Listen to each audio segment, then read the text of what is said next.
오늘의 말씀 창세기 29장 31절에서 35절 말씀입니다. 여호와께서 레아가 사랑받지 못함을 보시고 그의 태를 여셨으나 라헬은 자녀가 없었더라. 레아가 임신하여 아들을 낳고 그 이름을 르우벤이라 하여 여호와께서 나의 괴로움을 돌보셨으니 이제는 내 남편이 나를 사랑하리로다. 그가 다시 임신하여 아들을 낳고 여호와께서 내가 사랑받지 못함을 들으셨으므로 내게 이 아들도 주셨도다. 하고 그의 이름을 시므온이라 하였으며 그가 또 임신하여 아들을 낳고 내가 그에게 새 아들을 낳았으니 내 남편이 지금부터 나와 연합하리로다. 그의 이름을 레위라 하였으며 그가 또 임신하여 아들을 낳고 이르되 내가 이제는 여호와를 찬송하리로다. 이로 말미암아 그가 그의 이름을 유다라 하였고 그의 출산이 멈추었더라. 라반이 야곱의 약점을 이용해서 그의 뒤통수를 얻어 또 추가적으로 7년을 일하도록 그렇게 이용해 먹었습니다. 야곱이 열심히 일을 해준 덕택에 라반의 재산은 점점 늘어만 갔고 어떻게든 이 복덩이 같은 야곱을 붙들어야겠다 그렇게 생각했겠지요. 그리하여 자신의 두 딸을 이용하여서 한몫 두둑히 챙기려고 이 모든 사기 결혼을 기획했던 것입니다.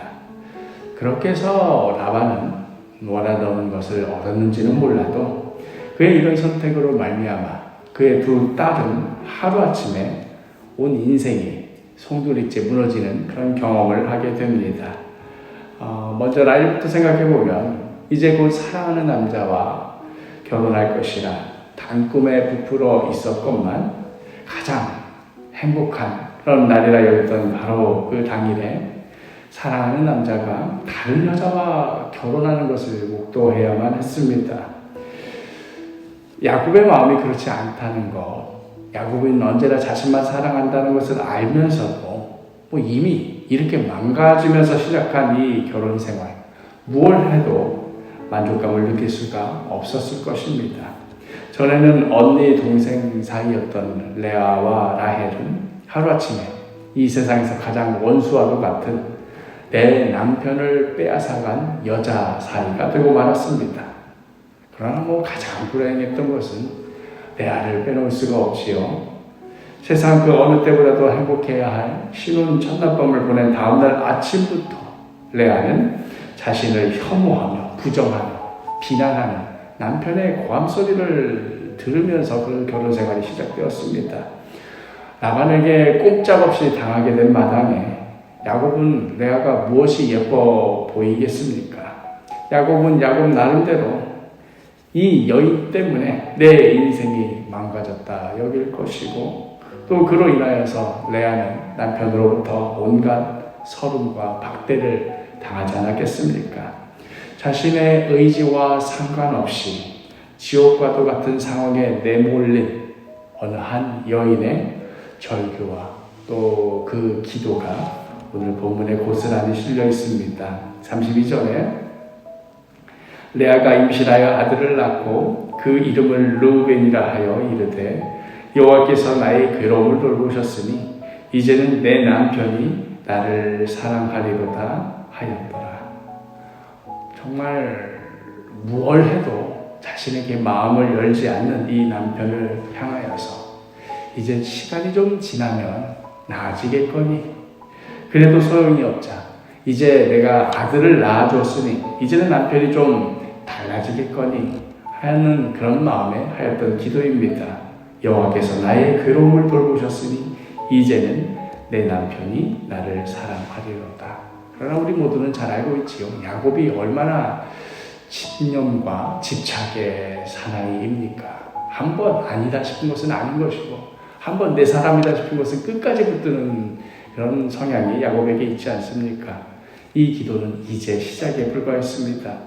여전히 변함이 없는 남편의 무정한 모습에 아들을 또 낳고 하였던 기도 33절에 그가 다시 임신하여 아들을 낳고 이르되 여호와께서 내가 사랑받지 못함을 들으셨으므로 내게 이 아들도 주셨도다 하고 그의 이름을 시므온이라 하였으며 내 남편은 내 마음 몰라줘도 하나님만큼은 내 마음 알아주셨구나. 내가 사랑받지 못하고 있음을 하나님만큼은 알아주셨구나. 세상 그 누구도, 자신의 남편도 또 자신의 아버지도 자신의 마음을 몰라주고, 결혼 전에는 그나마 어려운 일이 있으면 마음 터놓고 했던 동생에게도 이제는 뭐 서로지간에 원수가 되었던 그 누구도 자신의 마음을 알아주지 못했던 그러한 상황. 그래서 나왔던 기도였습니다.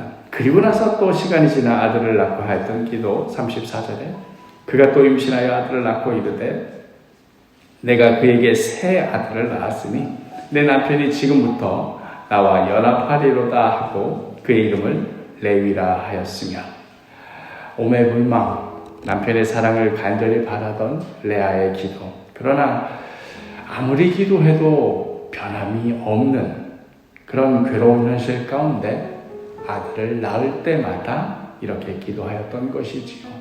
그런데도 상황은 변하지 않고, 그리하여 그녀의 기도는 나중에는 35절에 그가 또 임신하여 아들을 낳고 이르되 내가 이제는 여호와를 찬송하리로다 하고 이로 말미암아 그가 그의 이름을 유다라 하였고 그의 출산이 멈추었더라.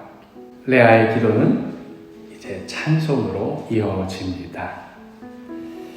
이제서야 새삼스레 갑자기 야곱이 레아에게 마음을 열었기 때문에 그래서 나왔던 찬송은 아닐 겁니다.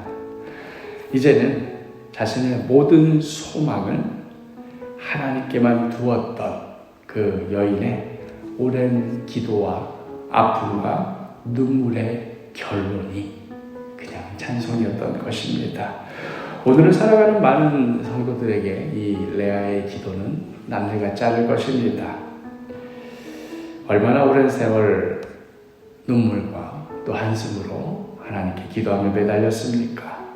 그럼에도 때로는 도무지 변화가 없는 여전히 정말 지옥과 같은 그런 현실 속에서 얼마나 허우적거릴 때가 많습니까? 그러나 그 오랜 기도의 시간을 통하여서 더욱더 하나님께 가까이 나아가며 나중에는 그 어떤 상황 속에서도 하나님을 찬양하게 된 이 레아를 보며 우리는 큰 위로를 얻게 됩니다. 오늘의 우리의 기도, 오늘의 이 막막한 기도, 이 눈물의 기도, 그러나 그 기도가 결코 땅에 떨어지지 않음을 믿습니다. 오늘 하루 여전히 우리를 붙드시고 우리의 기도를 들으시고 우리로 하나님의 행하심을 기대하며 끝내는 찬송케 하시는 그 하나님의 위로를 경험하는 복된 하루가 되기를 간절히 소망합니다.